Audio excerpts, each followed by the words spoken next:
Hello everyone, Aaron Spears here, Young Adult Librarian at the Westlake Porter Public Library. This is the third video in a series we're doing here in October for LGBTQ History Month.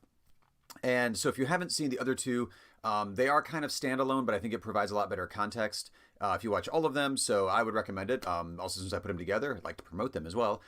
So the first one was in 1910 to the end of the 40s, so through the 1940s.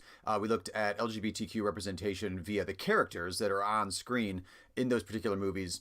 And then we looked at, for part two, we looked at the 1950 through the 80s, so up to 1990. And in this particular one, we're going to look at 1990 to right now, the present. For the most part, the first two videos, I leaned heavily on the amazing work that Vita Russo did in his groundbreaking film history textbook, The Celluloid Closet, also adapted into an amazing documentary in the mid-90s. Both of those are available through Search Ohio, so call the library or get a hold of us somehow, and we can request those in for you.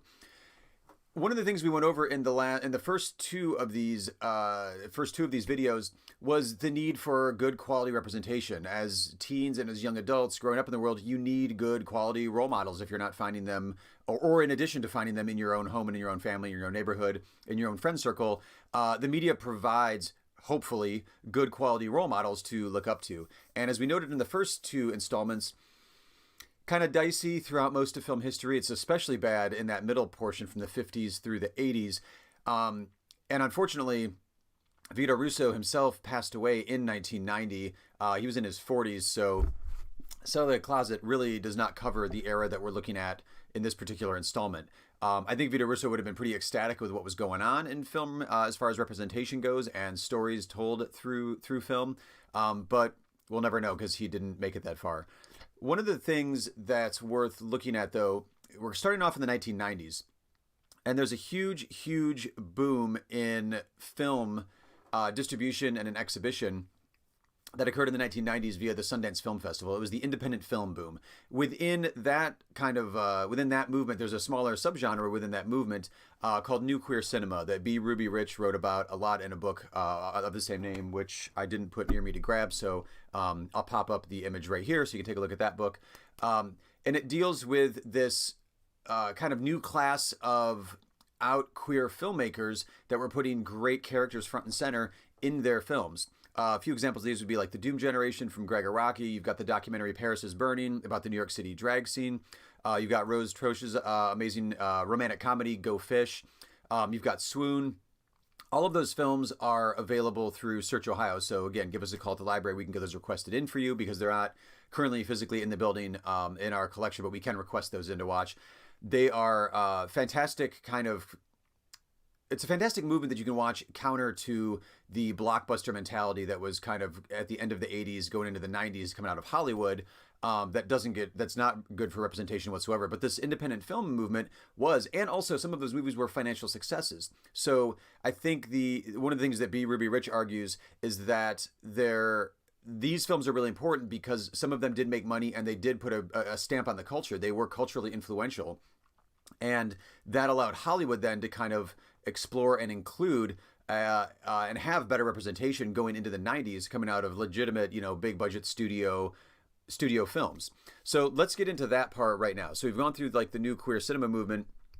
What really kicks off from Hollywood's perspective is in 1993, we get the Tom Hanks, Denzel Washington film Philadelphia. So in this one, you've got stars Tom Hanks and Denzel Washington. Also, Antonio Banderas is in there. Tom Hanks plays a lawyer in a committed relationship who's fired when the bosses at his law firm learn of his AIDS diagnosis. So then Denzel Washington plays the lawyer he hires to defend him in this case. Well, again, the film is a good step forward from Hollywood terms. Again, this is not an independently produced thing. This is, millions of dollars, top Hollywood stars in this film. It really only portrays Tom Hanks' character as a tragic figure in a relationship in which the most physical he is with his partner is a slow dance at a party. So it's almost a character entirely devoid of any actual sexuality. So it's a step in the right direction, but we're really not quite there in Hollywood terms just yet.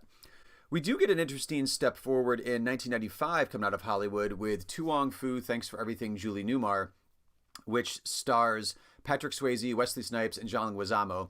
They star as three New York City drag queens who are traveling cross country to Hollywood till their car breaks down, leaving them stranded in a small town, and comedy ensues. It's that fish out of water style comedy where, you know, you take people from, from city A, place them in like out of context area where no one knows what the heck all their crazy lifestyle and customs and everything are, and then comedy ensues. This one's really important though because you have at the top billing here, you've got Wesley Snipes and Patrick Swayze in the mid '90s. 1 year earlier, Wesley Snipes had been fighting Sylvester Stallone in Demolition Man, and Patrick Swayze at that point was best known for Roadhouse and Point's Break. Very like alpha male, Hollywood leading man kind of parts. And now they are going and doing this out and out comedy where they're playing New York City drag queens. And these are fully realized characters. This is not just the early days of silent film, like we mentioned too in the first episode of this series, where it's all just like played for laughs because some guys in drags for a laugh kind of thing.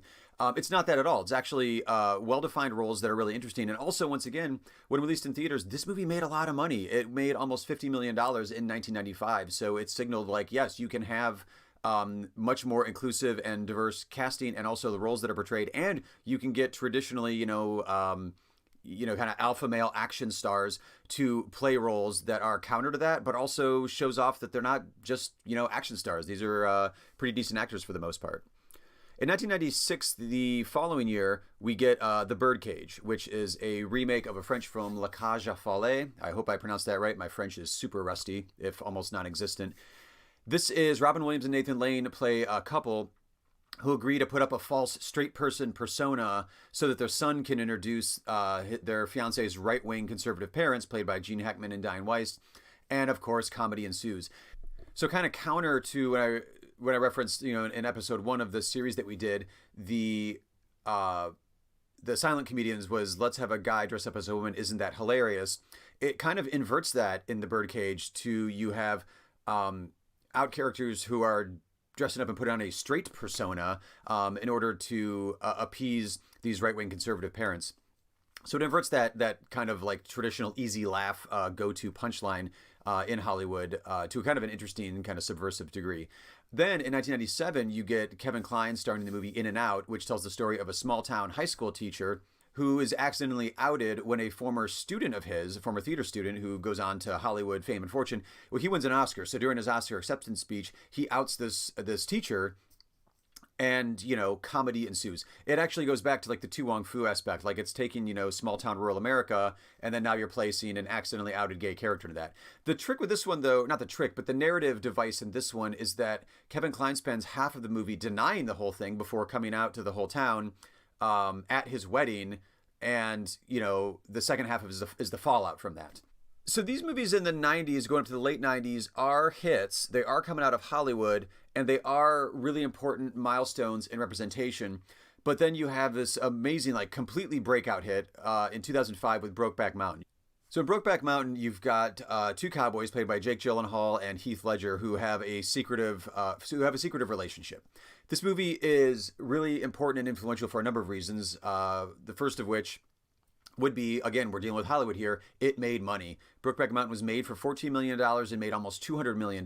It was made basically as an independent film to go out to the art house, and then became such a hit and was raking in so much money. It ended up being played at the multiplexes, and it went on to like 8 Oscars. It won countless critics awards and broke through to the mainstream in such a way that it allowed more films to follow and explore different LGBTQ character types in much more in-depth and also much more out ways. Again, this is about a secretive relationship. These two characters were not comfortable coming out within their, kind of repressive rural communities. And so they had to keep this relationship secret to tragic results. So post Brokeback Mountain brings us to basically the current era that we're going to look at. But before we do that, we do need to address, like I said, the lasting impact of Vita Russo and his groundbreaking work. So, like I said, he passed away in 1990 when he was in his 40s. And besides writing The Celluloid Closet and his general activism within the LGBTQ community, he was also a co-founder of GLAAD.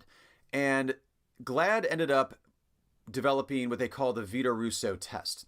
They did this as like a rubric for watching films to see what kind of representation is in those films as a way to memorialize Vita Russo after he passed. So I wanted to look at the Vita Russo test real quick before we jump into the current era, because that's a rubric I use now when I'm watching films to see, like, okay, does this meet some basic standards for representation? So there are 3 criteria for the Vita Russo test. Number 1, the film must contain a character that is identifiably lesbian, gay, bisexual, transgender, and or queer. Very basic steps, but it's got to include that. Second, the character must not be solely or predominantly defined by their sexual orientation or gender identity, meaning they are comprised of the same sort of unique character traits used to differentiate straight and cisgender characters from one another as well. Third, the LGBTQ character must be tied into the plot in such a way that their removal would have a significant effect, meaning that they are not there simply to provide colorful commentary. Look how diverse this casting is. Look how diverse this lineup of characters are. They are not there to set up a punchline. They are not set up just to provide color commentary on that.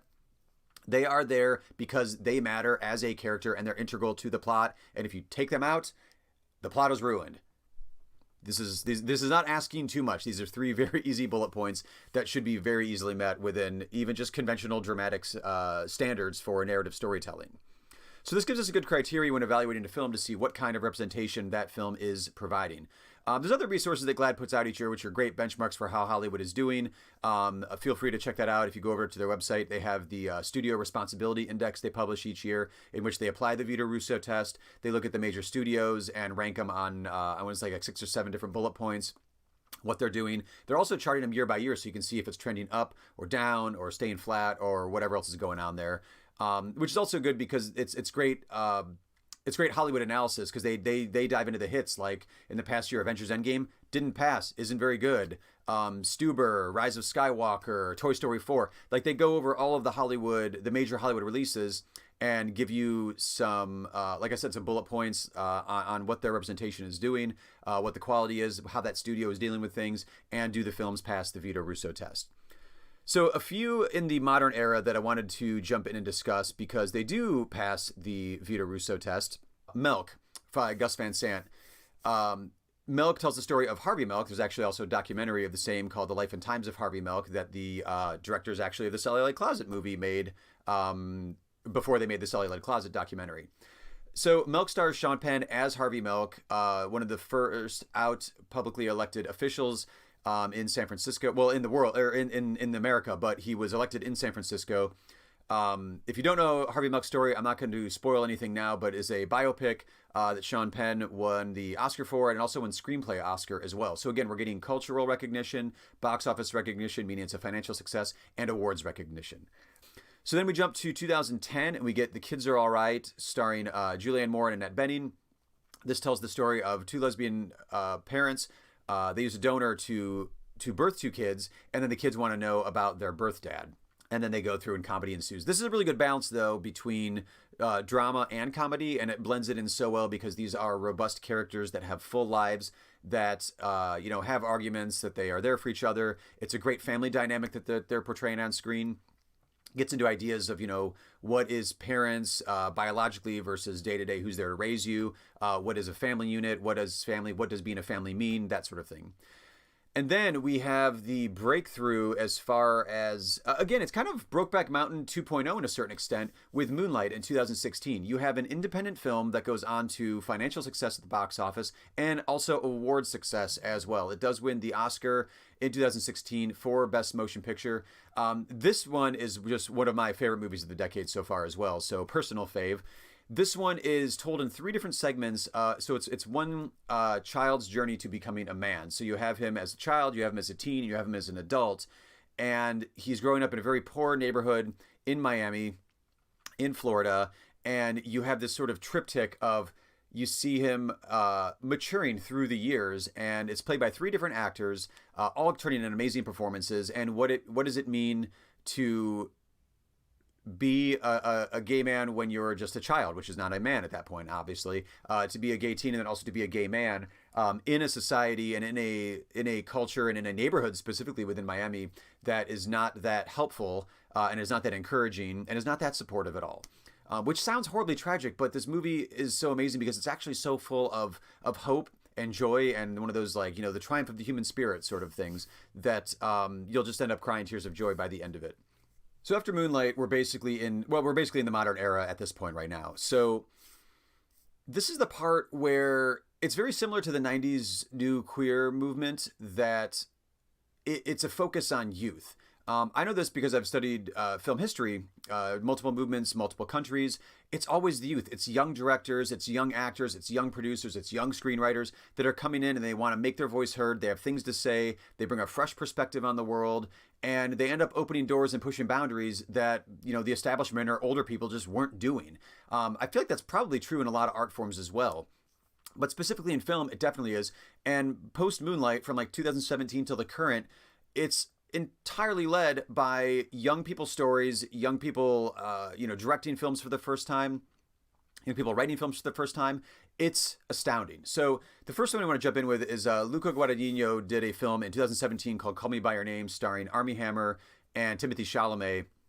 This passes the Vita Russo test with flying colors, and it focuses in on a professor and his family, Timothée Chalamet is the son, vacationing in Italy for the summer, and then Timothée Chalamet has like that first intense falling in love summer. So it's that coming of age drama when he falls for Armie Hammer, who's a teaching assistant to his dad.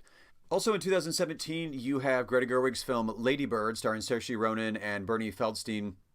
There's also Lucas Hedges in here. Actually, Timothée Chalamet is also in this one as well. Lucas Hedges plays Lady Bird's friend, who is gay, is known by some of his friends, but isn't quite out to everybody in the entire plot. Again, passes the Vita Russo test. He's a character. He's integral to the plot, and it fleshes out the teenage world in Sacramento, California that Lady Bird is living in and functioning in, and can't wait to get out of, actually, as part of the plot there. She's looking forward to heading off to college. But again, it's a focus on youth. About youth. It's a coming-of-age drama that's entirely relatable, no matter what your story is. And it was well-received by audiences, was nominated for all kinds of critics awards. It was nominated for Oscars, and was immediately an audience favorite when it came out in 2017. Also in 2018, we get the rated R comedy Blockers, which this one is interesting too because it straddles the parent perspective and it straddles the teen perspective, both really, really well as far as LGBTQ inclusion goes. Because one of the daughters, so the story is like three daughters on prom night. They all want to lose their virginity, and then the three parents that are involved in the story, they want to stop that from happening because they're parents. And one of the daughter characters is lesbian. And it's just treated like a matter of fact, and we're on with the plot. It's not a focus of anything, which is, again, why it passes the Vita Russo test. It's not a plot point within the story itself that needs to be revealed or is a big deal in any way. It's just like, here's this character is, moving on with the rest of the story, the same way that every other character is dealt with in that particular film.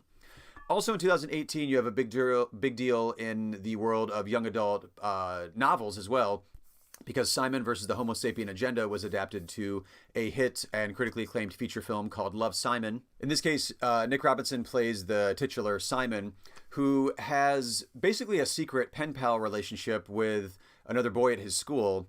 And the way that Simon processes this, I find really interesting. There's even it's a longer bit in the book, but it's a pretty great bit in the movie as well. That's played for laughs, but is also like, that's true. There's a sequence in the movie where a bunch of his cisgendered straight friends come out to their parents as being straight. And he says that, he wants that to happen for everybody. Why does it have to be a big deal for him? And he doesn't want to make this a big deal to be able to come out to all of his friends, to his family and everything else.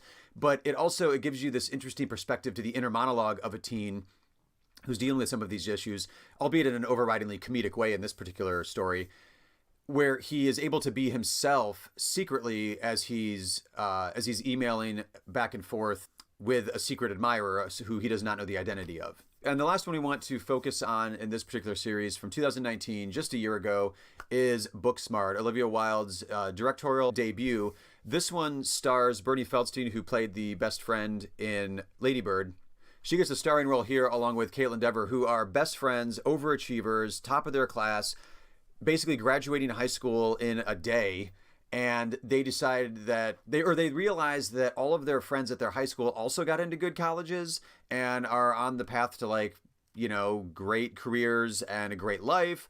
And they realized, wait a minute, we buckled down, we avoided all this partying, we avoided having any quote unquote traditional fun, in high school, going crazy, whatever. And they decided to cram all of that into one night because it turns out it didn't matter anyway because all of their friends made it to great colleges too. And so this one is, again, it passes the Vita Russo test with flying colors because one of the characters is out. It's not a big deal. It's just addressed that way. And in fact, the parent characters are these bend over backwards kind of liberals who are like, no, that's great. We super support you. And it gets to the point where it's embarrassing, which, parents can be embarrassing on all kinds of political spectrums. In this case, they're very proud liberal parents who are still embarrassing their daughter because that's sort of just what parents do. But this one focuses on the two girls and their amazing bond of friendship, how that's tested over the course of one night, how they're pursuing parties and romance, and overt comedy ensues. This is a slapstick, laugh out loud comedy. Isn't entirely realistic the whole way through, but it's got so much heart to it that it'll win you over. And it even has a stop motion animated doll sequence that's some of the most interesting gender norm deconstruction I've seen in a comedy in a long, long time. All right, folks, so that wraps up our three-part video series on the history of LGBTQ character inclusion in Hollywood history. I hope you enjoyed it. Please click on any of the links below to take you right to our catalog to request any of the films discussed in this video. Please go back and watch the other two videos if you're interested, if this piques your interest. They also have links that will lead you through to our catalog to request all the materials discussed in there. As I bragged about on the first episode, in our catalog, we've got a silent film from Harold Lloyd from 1919 all the way up to Booksmart from 2019. And it's an amazing collection. Please go exploring, and hope you had a great time going through this with us through LGBTQ History Month, and happy viewing.